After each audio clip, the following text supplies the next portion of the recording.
Welcome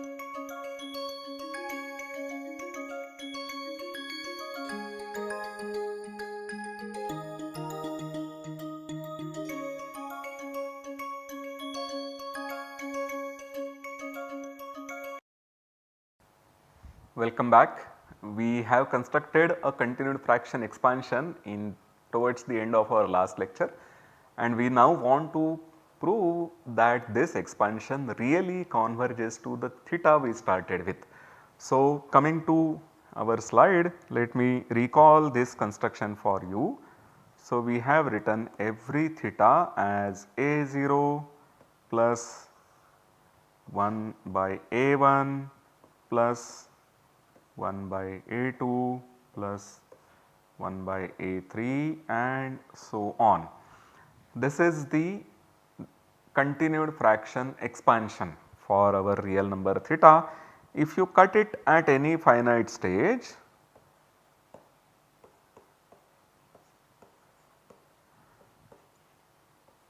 we call it the convergent.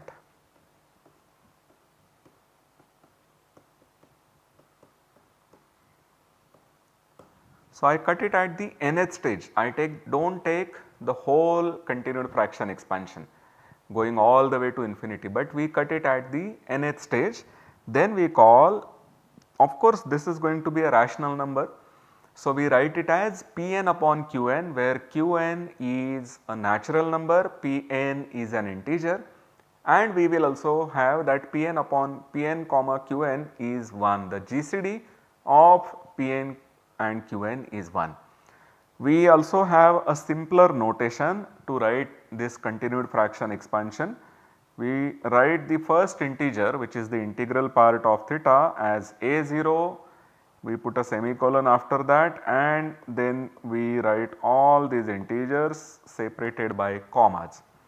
So, this is our notation. When we write the continued fraction expansion in this way, it means that we are looking at this continued fraction expansion, and we want to prove this. We have not yet proved this.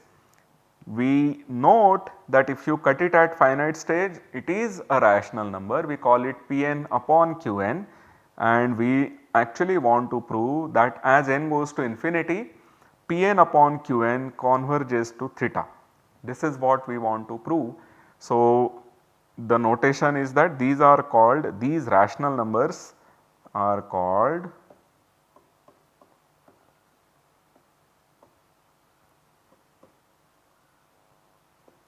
convergents because they converge to the real number theta. So, this is the theorem that we want to prove. We want to prove that we actually have equality. On the right side of the equation, we have a continued fraction expansion a0, a1, a2 dot dot dot, and on the left hand side of the equation we have the real theta, and the a0, a1, a2 are the ones which are obtained as previous. So, these a0, a1, a2 are related to theta as we have described in the previous lecture, and we want to prove that the limit of the convergence is actually our real number theta. So, the proof, let us fix the notation once again because we are going to prove a major theorem. So, Pn upon Qn, these are the rational numbers which are giving the continued fraction a0, a1, a2 up to an. Once I call it a continued fraction, it has to be a rational number, and we are doing it by cutting the continued fraction expansion at the nth stage. So, these are the convergents that we have obtained. We need to prove that Pn upon Qn converges to theta as n goes to infinity. This is the result that we want to prove. This proof is very big. There are several steps in the proof, and so it is imperative that such a big proof, such a long proof be broken into several small proofs, and we note those statements by calling them lemmas. So, this is the first lemma, the Pn and Qn satisfy the recursion Pn equal to An Pn minus 1 plus Pn minus 2, Qn equal to An Qn minus 1 plus Qn minus 2. So, this is the recursion that Pn and Qn satisfy. Once you know how to construct P0, Q0 and once you know what is A1, then you should be able to construct P1, Q1. Once you know how to construct P1, Q1, P0, Q0 and you know A2, then you should be able to construct P2, Q2.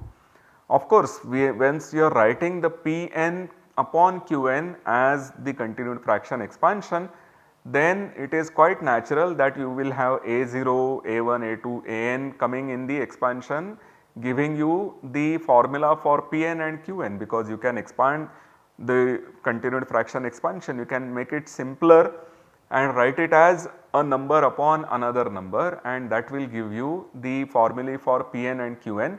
But we note that Pn Qn can be constructed recursively, and this recursive construction is very important because recursive construction will tell us how Pn plus 1 and Qn plus 1 behave compared to Pn and Qn.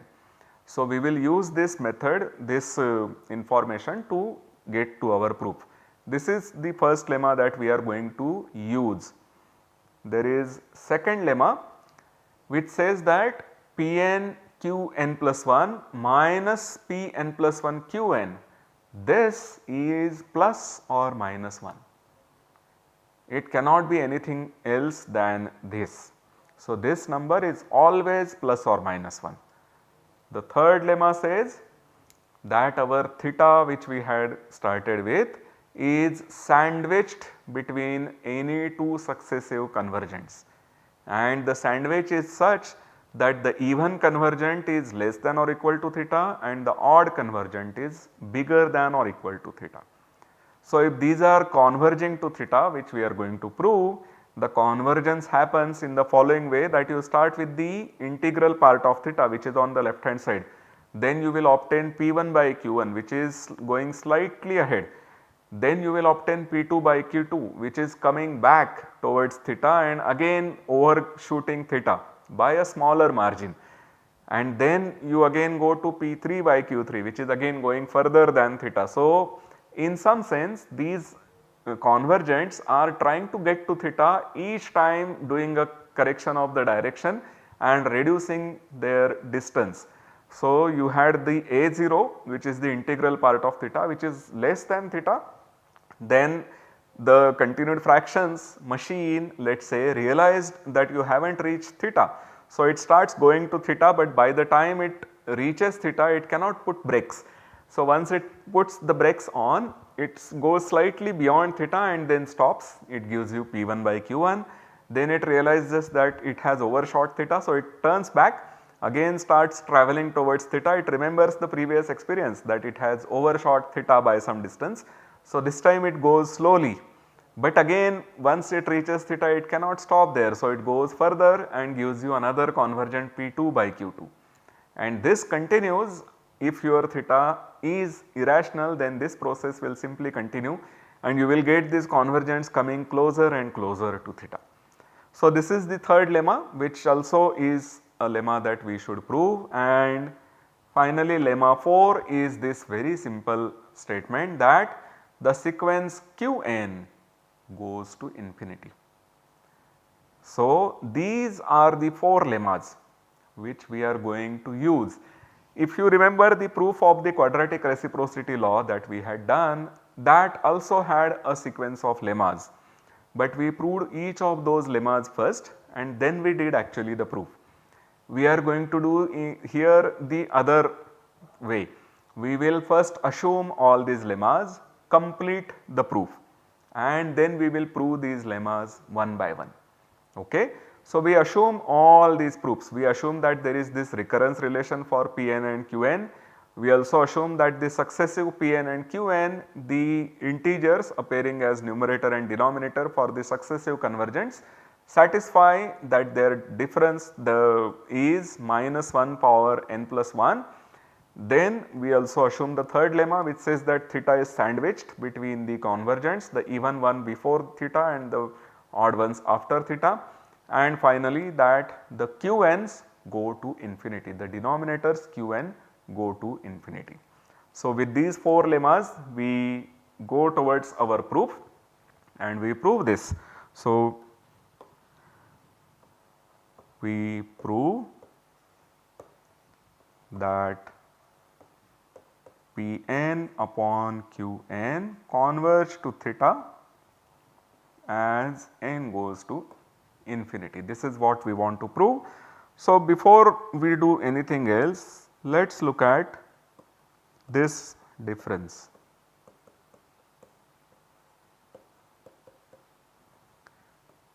So, Pn upon Qn minus Pn plus 1 upon Qn plus 1. This is of course Pn Qn plus 1 minus Qn Pn plus 1 upon Qn Qn plus 1. There is a mod, but we note that the denominators are always taken to be natural numbers. So, we do not need to put the mod here. Now, the numerator that we have here is equal to plus or minus 1. This is our lemma 2. Pn Qn plus 1 minus Pn plus 1 Qn is minus 1 to the power n plus 1. So, the numerator here is 1 or minus 1, and therefore, this is Qn plus 1. So, the difference between any two successive convergents is 1 upon Qn plus 1. Now, theta is sandwiched between the successive convergents. Therefore, the distance bit of theta from any of these two is going to be less than the distance of these two successive convergents. Therefore, mod of theta minus Pn by Qn is less than or equal to 1 upon Qn plus 1. But then we have lemma 4, which tells us that the sequence Qn goes to infinity. Mod theta minus Pn upon Qn, which is less than or equal to 1 upon Qn plus 1. This right hand side goes to 0 as n goes to infinity, because Qn go to infinity. So, given any number, there are only finitely many Qn's less than or equal to that number, the sequence Qn goes to infinity. So, this is some notion of analysis that I am going to be using here. This is a very basic notion which normally one learns right after one completes one's 12th standard. So, if you have a sequence of real numbers going to infinity, it really means that given any integer, let us say any natural number, there are only finitely many terms of that sequence less than or equal to that integer. Therefore, these Qn plus 1, these are going to be going to infinity, the product will also naturally go to infinity, and therefore the 1 upon Qn plus 1 goes to 0 as n goes to infinity, which means that Pn upon Qn converges to the real number theta. So, the convergence that we get from by cutting this continued fraction expansion at the nth stage do actually converge to our real number theta. So, assuming those 4 lemmas, we have proved our result very quickly, but now we need to prove those lemmas. So, once again let me recall those lemmas for you, that Pn Qn must satisfy recursion, the distance between the two successive convergents, that the theta is sandwiched between the convergent successive convergents, and that the sequence Qn goes to infinity.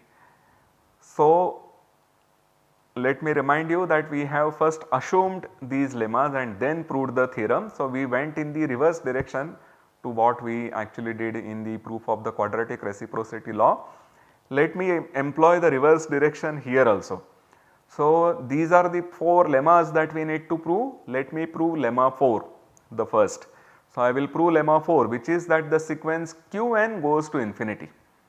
I will of course need to use the recursive relation. So, let me remind you that we have this recursion for Qn.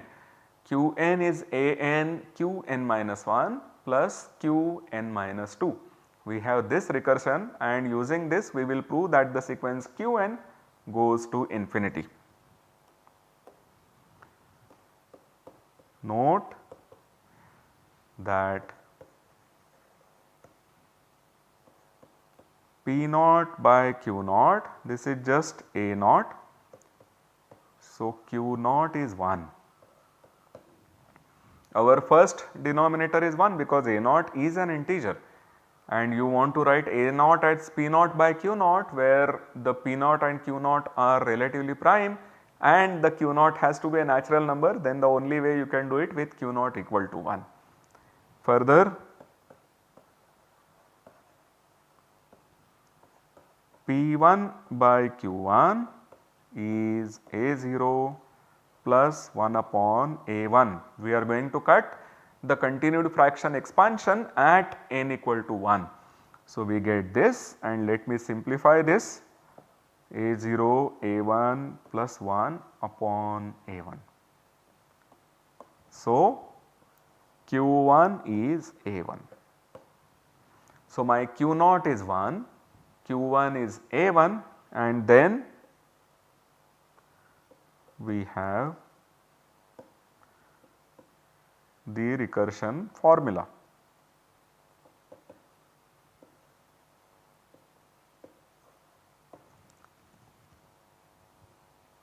So, this is the recursion formula.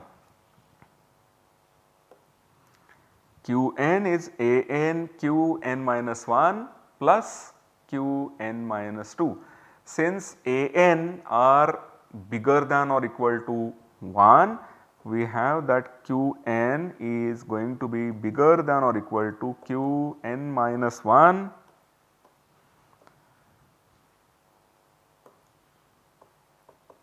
plus Qn minus 2, and therefore, thus all these are positive quantities, and the nth one is at least the sum of the previous ones.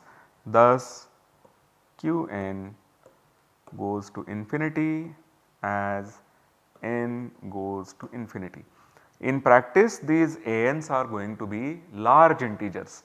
So, although we have this innocent looking inequality, Qn is bigger than or equal to Qn minus 1 plus Qn minus 2, actually we have a much stronger inequality. If you remember the continued fraction expansion of pi that I had given in the very beginning of this theme, then you may remember that 292 appeared there as one particular an, and therefore, the Qn is going to go strongly towards infinity, Qn is going to go quickly towards infinity. But in any case, as Qn are all positive numbers and the nth one is at least the sum of the previous two, we see that Qn go to infinity as n goes to infinity. So, thus we have proved our fourth lemma. Now, there are these 3 lemmas that are remaining to be proved. So, Pn and Qn should satisfy the recursion, the difference of the two successive convergents, and that theta is sandwiched between the even and the odd convergents. So, now I am going to prove the third lemma, that P2n upon Q2n is less than or equal to theta is less than or equal to P2n plus 1 upon Q2n plus 1. Naturally, this proof will follow by the method of induction. So, note that A naught, which is our P naught by Q naught, is less than or equal to theta, because A naught is nothing but the integral part of theta. So, when n is equal to 0, this side of the inequality is proved. Further,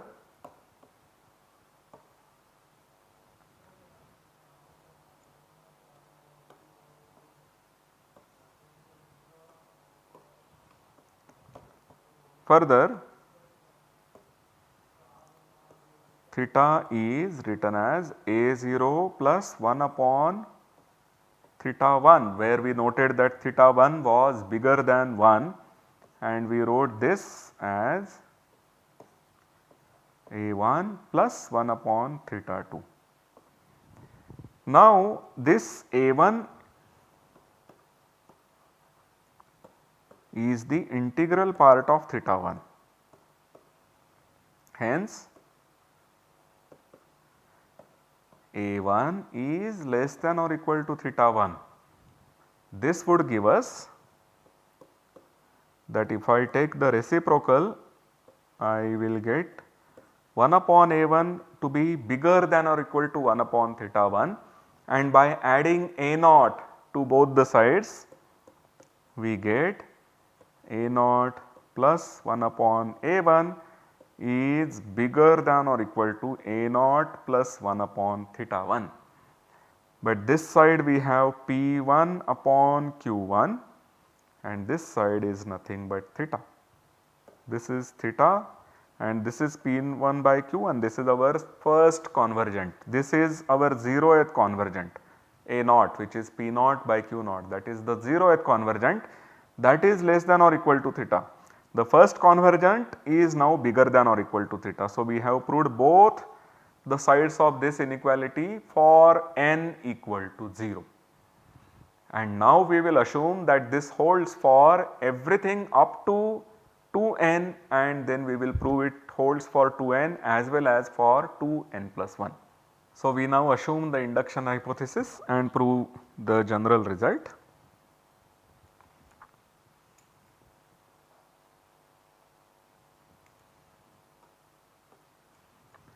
So, we assume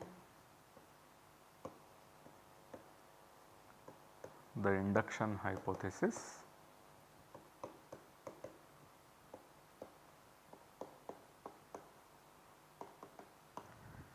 Now note that this theta, which we are writing as a0 plus 1 upon a1 plus 1 upon, here we will have theta 2, and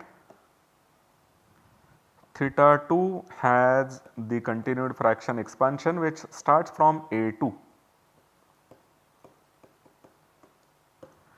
So, for theta 2 we have that this result holds whenever we cut at theta 2 by at any stage less than 2n. So, let pj prime upon qj prime be the convergence for theta 2, then we note the following relation.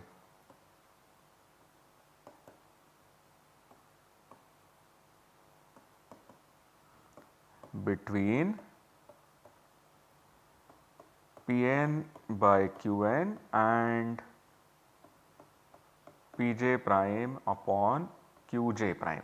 So, there is a natural relation which is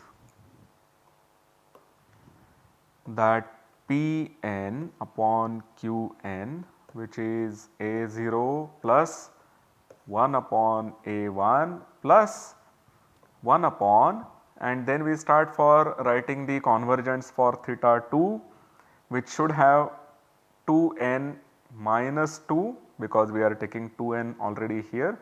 So, this is nothing but p prime 2n minus 2 upon q prime 2n minus 2, which will be p prime n minus 2, p prime n minus 2 upon q prime n minus 2. Whenever you have a convergent with the suffix with the subscript k, it should involve k plus 1 integers. So, here you will have n minus 2 plus 1 integers which are n plus 1, and then these two will give you n minus 1 plus 2 n plus 1 integers, which is what we should get in the continued fraction expansion for Pn by Qn. Okay, so we observe this, and now since the theta 2 satisfies this, for every m up to n minus 1 we have that P prime 2n minus 2 upon Q prime 2n minus 2 is less than or equal to theta 2, which is less than or equal to P prime 2n minus 1 upon Q prime 2n minus 1. So, this inequality holds for theta 2. If we reverse this, then we are going to get that P prime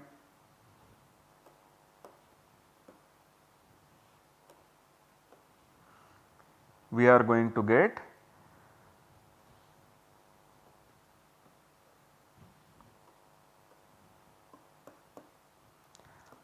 A1 plus Q prime 2n minus 2 upon P prime 2n minus 2.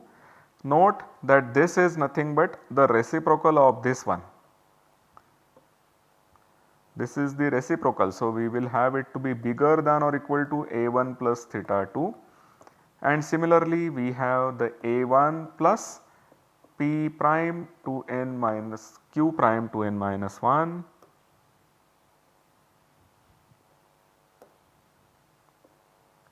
upon P prime 2n minus 1, and note that this is nothing but our theta 1. So, theta 1 has the property that it is sandwiched between these two in this particular way.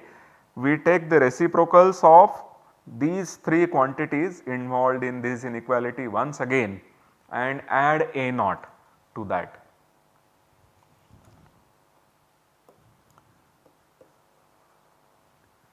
A naught plus 1 upon A1 plus Q prime 2n minus 2 upon P prime 2n minus 2, which is what we had here, is bigger than or equal to A naught plus 1 upon theta 1